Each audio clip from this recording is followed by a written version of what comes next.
Ibrahim Traoré heard about the gold mine accident as he finished his morning briefing. At the time, he had no idea it was just the beginning. Once he uncovered the truth, there would be no turning back. The presidential palace in Ouagadougou was still cool in the early hours, the day's suffocating heat not yet settled over the capital. Traoré sat at his desk, eyes scanning security updates from the northern provinces. Islamist militias had grown more active again. Even 8 months into his presidency, vigilance remained constant. His schedule was as rigid as the nation was fragile. Security at dawn, economic matters mid-morning, diplomacy in the afternoon, the rhythm of a country struggling to define its future. Then the door opened without a knock. Defense Minister Kabori entered briskly, an immediate signal of urgency. "Mr. President," he said, sliding a thin folder across the desk. "There's been an incident at the Busura mine. 17 confirmed dead, possibly more trapped underground." Traoré's eyes narrowed as he opened the report. The Busura mine, operated by Gold Tech International, a French-Canadian consortium. It was Burkina Faso's largest gold producer, responsible for nearly 40% of the country's official exports. The report described a localized explosion followed by a tunnel collapse deep in the mine's lower levels. "Rescue operations?" Traoré asked, already reaching for his phone. "Goldtex deployed their emergency response team," Kabori replied. "They have asked that military and government personnel stay clear to avoid complicating the effort." There was something off in Kabori's tone. "You don't sound convinced." Kabori glanced at the door, ensuring they were alone. He hesitated. "My cousin works security at Busura. He called me, off the record, said Gold Tech officials were burning documents before the emergency team even arrived." Traoré set the report down slowly. His military instincts stirred. Something wasn't right. "Arrange transport," he said, standing. "I'm going to Busura, sir," Kabori said cautiously. "Gold Tech has explicitly requested—" "They don't run this country, Minister," Traoré cut in. "At least they shouldn't." Kabori nodded, a flicker of approval crossing his face. "I'll have a helicopter ready in 30 minutes. As the minister left to make arrangements, Traoré stepped to the window. The city below was stirring. Colonial architecture mixing with rising high-rises. Street vendors arranging wares beside gleaming foreign-owned storefronts. The presidential palace itself was a relic of French rule, its grandeur jarringly out of place in a nation where poverty remained the norm. Burkina Faso was rich in gold, the fastest-growing gold producer in the world for over a decade. Yet the wealth never reached its people. The numbers didn't add up, and Traoré, a mathematics teacher before turning soldier, had never trusted equations that didn't balance. An aide entered. "Mr. President, the French ambassador is requesting an urgent meeting before your departure. Says it concerns diplomatic protocols during industrial accidents involving international corporations." "Tell him I've already left," Traoré replied without looking. "We'll discuss protocols after I've seen the situation myself." 2 hours later, the helicopter descended toward Busura. From the air, the mine was massive, an industrial scar in the arid earth with processing, plants, administrative offices, and worker compounds sprawling across kilometers. At its center was the main shaft, now ringed with emergency lights and personnel. As they circled to land, Traoré spotted private security forces forming a perimeter, keeping journalists and locals out. His military aide gestured toward another. "Helicopter already on the pad. French diplomatic markings." "Interesting," Traoré murmured. "The French ambassador beats the president of Burkina Faso to the disaster site." On landing, a group of hard-hatted executives rushed forward. Leading them was Philippe Marron, Goldtech's regional director, a tall, silver-haired Frenchman with the polished arrogance of someone unused to being challenged. Beside him stood Jean-Claude Laval, the French ambassador, his presence confirmed Traoré's suspicions. This was no routine accident. "President Traoré," Marin said, offering a rehearsed smile. "This is unexpected. We're in the middle of a delicate rescue operation." "Then I won't keep you," Traoré replied. "I'm here to observe and speak with survivors." Ambassador Laval stepped in. "Mr. President, perhaps we could brief you inside. The site remains dangerous to those unfamiliar with mining operations." Traoré raised an eyebrow. "I didn't realize mine safety was now under diplomatic jurisdiction." Laval's smile tightened. "France has significant experience in Mining! We're offering assistance to one of our corporate citizens in crisis. Before Traoré could reply, a commotion erupted near the mine entrance. A stretcher was being rushed out. Without hesitation, Traoré strode toward it, ignoring Marin's protests. The injured miner was barely conscious, face streaked with black dust, except for the clean trails where tears had cut through. A medic administered oxygen. Traoré knelt beside the stretcher. "What's your name, brother?" The man's eyes flickered, trying to focus. "Ouedraogo," he murmured through the mask. "Moussa Ouedraogo. What happened down there?" Moussa's eyes darted toward the executives, then gripped Traoré's hand with sudden force. "Not Section 7, he rasped. "They said it collapsed, but it was Section 12. They're lying." Marin stepped forward. "The man is in shock. Section 12 is inactive. Under maintenance." Traoré ignored him, holding the miner's gaze. "Why lie about the section?" Moussa's voice dropped to a whisper. Traoré leaned closer. "The children," he breathed. "They don't want you to see the children." Before Traoré could ask more, the stretcher was rushed away. He turned slowly to Marin, whose composure had begun to fray. "I want to go down," Traoré said. "To Section 12. Absolutely not." Marin snapped. "It's unstable, unsafe. I wasn't asking permission." Laval stepped in again, his diplomatic mask slipping. "Mr. President, there are legal liabilities. The agreement between Goldtech and your government restricts state intervention during emergency. Show me." Traoré interrupted. "Because I don't recall signing away my right to inspect a disaster on Burkina Faso soil." Tension thickened. Traoré's security detail moved in, hands near weapons. Goldtech's private forces stiffened in response. Marin's jaw clenched, then loosened with effort. "Perhaps a compromise. We can provide surveillance footage of every section. Full transparency. No risk." "I'll review it," Traoré replied coldly. "After I see Section 12. Reluctantly, Marin ordered a mine engineer to escort the president. As they moved toward the elevator shaft, Laval made one last attempt. "Your predecessor understood the value of corporate autonomy," he said quietly. "It's what keeps investment flowing into Burkina Faso." Traoré looked him in the eye. "My predecessor is no longer president, and I'm beginning to understand why." The descent was fast and disorienting. The cage rattled and groaned. As it plunged downward, the air thickened, the walls closed in. Traoré had seen bunkers, tunnels, caves. But this was different. This was a grave buried in the planet's crust, where men clawed at rock for someone else's wealth. The mine engineer, a nervous young Frenchman named Gérard, pointed to the levels flashing past. "These are the main commercial shafts. Regular extraction zones." "And Section 12? "Deeper still," Gérard replied, voice echoing in the steel cage. "An exploratory tunnel, supposed to be inactive." Traoré looked at him. "Then there should be no danger in showing me." Trey responded calmly as Gérard hesitated. "It's just procedures I know well." "Procedures?" Gérard echoed skeptically. "I was a military officer before I was president." The elevator shuddered to a halt 700 meters below the surface.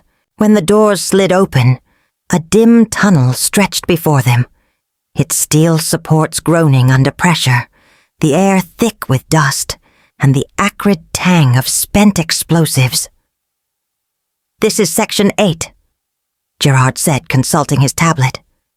"The collapse occurred in Section 7, just ahead. We shouldn't go any further." Trey turned to the military aide beside him. "Captain, which section did the injured miner mention?" "Section 12, Mr. President." "And where is that from here?" Gérard shifted, suddenly uneasy. "Further down, east, but I don't have clearance to escort you there." Trey scanned the faded tunnel map mounted on the wall. "It looks simple enough. We'll go ourselves." "Sir," I can't allow that. Trey cut him off without turning. Captain, ensure Mr. Gerard remains comfortable while we inspect Section 12. The aide stepped forward, blocking Gerard's access to any communication devices. The engineer stammered a protest but didn't attempt to intervene as Trey and 2 armed security officers pressed deeper into the mine. They passed through tight, winding tunnels until they reached another elevator, marked Sections 9-14, authorized personnel only. Using Gerard's access card, they descended again. This level was different. The air was heavier, the lighting sparse. Reinforcement beams were thinner, some already sagging. This was not a space designed for inspections. They followed faded markings toward Section 12. No signs of a collapse, no signs of a rescue. What they found instead stopped them cold. A steel door blocked the passage. The access card failed. "Break it open," Trey ordered. The security officers exchanged a look, then forced the door with their combined strength. The lock groaned, then snapped. Inside was no ordinary mining shaft. It was a labor camp. The cavern sprawled outward, low-lit and terrible. Makeshift sleeping mats covered the floor. Discarded food containers and empty water bottles littered the ground. Most chilling were the helmets and tools. Small, child-sized. "My God," whispered one of the guards. Trey moved slowly, filming with his phone. In a far corner, he found a logbook. Dry clinical entries listing productivity quotas by age. Children as young as 9 were documented by name. Each assigned a daily gold retrieval target. "They're using children to reach the narrowest veins," Trey muttered, his voice taut with fury. "Places adults can't fit." While examining a side shaft, they heard voices. Trey and his men ducked into the shadows as a group of Gold Tech security personnel entered. A supervisor spoke urgently into a radio. "We've secured the site. All evidence removed. The president won't find anything. Any sign of the missing workers?" asked the voice on the other end. "Marchand. Negative. After the explosion, at least 15 children fled into emergency tunnels. Still searching." "Find them," Marchand's voice snapped. "They cannot speak to anyone. Understand?" That was enough. Trey stepped into view, flanked by his guards with weapons raised. "I believe those children are now under my protection." The security team froze. Hands went up. The radio crackled again with Marchand's voice, now anxious and confused. Trey picked it up. "Mr. Marchand," he said coolly, "you should prepare for a very difficult conversation." By the time they returned to the surface, news had spread. Locals gathered in growing numbers. Families of workers, parents of missing children, shouting, filming, demanding truth. Marchand and the French ambassador were trying to leave when Trey appeared, leading the way, holding the logbook in one hand, and flanked by 3 dust-covered children who had been found hiding in a ventilation shaft. "Arrest them!" Trey ordered, pointing to Marchand and the Gold Tech executives. "They'll be charged with child exploitation, human trafficking, and criminal negligence resulting in death." Ambassador Laval stepped forward, incensed. "You can't do this. These men are protected under our diplomatic agreements," Traoré didn't flinch. "Show me where child slavery is protected in your agreements." He stepped closer. "Your company operated a forced labor camp on our soil. There is no immunity for that." As the executives were led away in handcuffs, Trey turned to the crowd. Phones were raised. The world was watching. "Today we uncovered a crime that cannot be forgiven," he declared. "Children of Burkina Faso, forced to work in darkness so others could profit from our gold. Children who should have been in school, who should have had futures." He gestured toward the mine. "That explosion wasn't an accident. It was an escape attempt. by children so desperate they risked everything. And instead of saving them, this company tried to bury the evidence. The night that followed was harrowing. Trey remained on site as rescue teams worked through the darkness. By dawn, 23 children had been recovered alive. 5 others had perished, some in the blast, others from injuries sustained while fleeing. Each survivor's story was more wrenching than the last. They had been lured with promises of training and wages, only to be trapped and exploited. "How long has this been happening?" Trey asked a mine engineer who had turned informant after witnessing the rescue. "Years," the man said quietly. "Not just here. Most major mines use child labor. Maybe not as many, but it's common. An open secret." "An open secret?" Trey repeated. "And my government knew nothing." The man hesitated. "Some officials were paid to look away. In the days that followed, inspectors uncovered similar conditions across the country.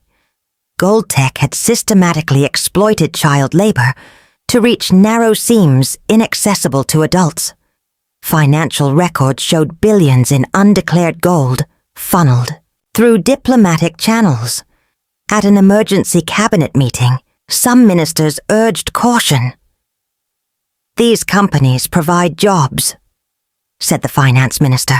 "They pay taxes. Without them, our economy—" "Jobs for whom?" Trey snapped. "Children in tunnels? Adults earning scraps? And what taxes? We found billions undeclared. Roads? They build them for themselves." The foreign minister warned of blowback. "Western powers won't take kindly to this. I didn't become president to be pragmatic about child slavery," Trey said, standing.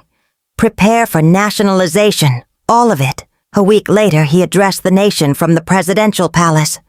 Dressed in his military fatigues, he looked directly into the camera. "Citizens of Burkina Faso," he said. "We were told we needed foreign companies to grow. But look around. Our people remain poor, while our gold builds towers in Paris and Toronto." He held up a piece of raw ore. This was mined by a child who should have been in school, not in a tunnel. That ends now. Instead of being in school, he had been underground, in darkness, extracting wealth for others. Traoré paused, letting the image settle over the crowd like dust in a shaft of light. "Today," he said, his voice clear and unflinching, I'm announcing the immediate nationalization of all gold mining operations in Burkina Faso." A murmur swept through the audience. "Foreign companies will have 30 days to transfer control to our newly established National Resource Authority. They will be compensated, fairly, for legitimate investments, but not for the wealth they have stolen." He laid out the plan in full. Mines would be managed by Burkina Faso engineers and workers. Revenues redirected to education, healthcare, and infrastructure. A system of transparent accounting would ensure profits served the people, not foreign shareholders or corrupt officials. "This will not be easy," he acknowledged. "There will be resistance from those who grew fat on the old system. There will be economic challenges as we transition to national management. But the alternative, allowing our children to be sacrificed for foreign profit, is unacceptable." The international response was swift and predictable. Western governments condemned the move as hostile to foreign investment. Financial institutions warned of collapse. Former colonial powers, most notably France, threatened sanctions. The French government recalled its ambassador, froze Burkina Faso's assets in French banks. This unilateral action violates numerous bilateral agreements, declared France's foreign minister. President Traoré will learn that international contracts cannot simply be rewritten without consequence. But something unexpected happened. Neighboring Mali, Niger, and Guinea voiced support, China and Russia offered technical assistance, and most crucially, the people of Burkina Faso rallied. A wave of national pride surged across the country, stronger than anything seen in a generation. When Western banks suspended transactions, local communities organized alternative economies. When threats of aid cuts arrived, villages pooled resources to keep services running. Ethnic and regional divides faded beneath a common cause: sovereignty. Still, the transition had its difficulties. Some foreign mining experts left, taking critical knowledge with them. Supply chains for specialized equipment were disrupted. Production dipped, but Traoré had anticipated this. He launched accelerated training programs. He called back Burkinabe engineers working abroad, offering both patriotic appeals and competitive salaries.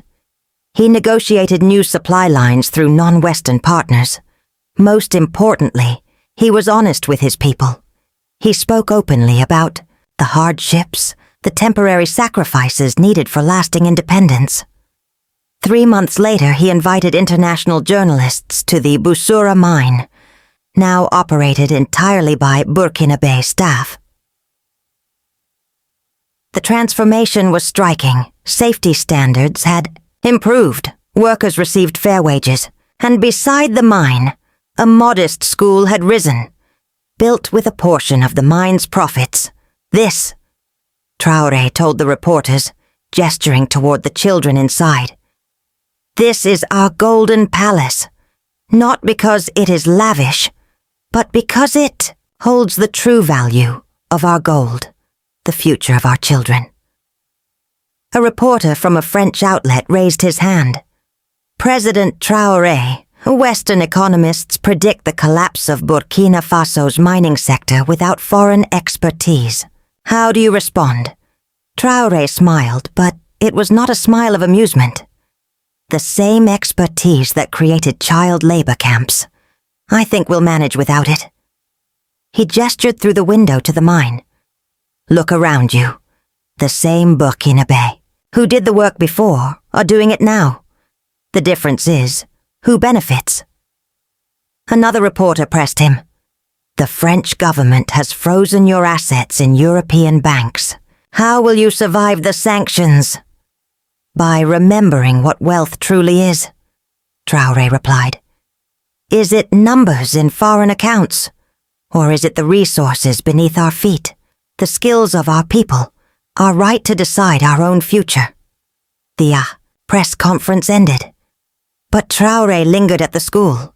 He watched the children, some of whom had once mined gold, now learning to read, to dream.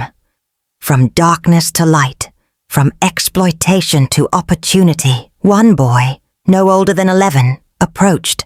Him, his face still marked by the mines. Mr. President, he said, my father works in the mine now. He says the gold used to make white men rich. Now it makes Burkina Faso strong. Is that true? Traoré knelt. What's your name? Thomas, sir. After Thomas Sankara. Traoré smiled. Well, Thomas, your father is right. But the real strength isn't just in the gold. It's in knowing it belongs to us, and in deciding how we use it. Thomas nodded solemnly. When I grow up, I want to be an engineer, so no one has to go underground anymore. Then study hard, Traoré said. Burkina Faso will need engineers like you. As he left the school, he remembered how it began, with a mining accident report on his desk. He hadn't known then that it would change everything. But when he saw the truth, there was no turning back. The road ahead was steep. Western powers would not relinquish Africa's wealth without a fight. There would be pressure, sanctions, perhaps even attempts to unseat him. But already the impact was rippling outward. Other African nations were re-examining their own resource deals. A quiet revolution was brewing, not of ideology, but of dignity. 6 months after nationalization, Burkina Faso's gold production had returned to previous levels, with one crucial difference. The prophet stayed home. New schools were rising, clinics expanding, long-stalled infrastructure finally underway.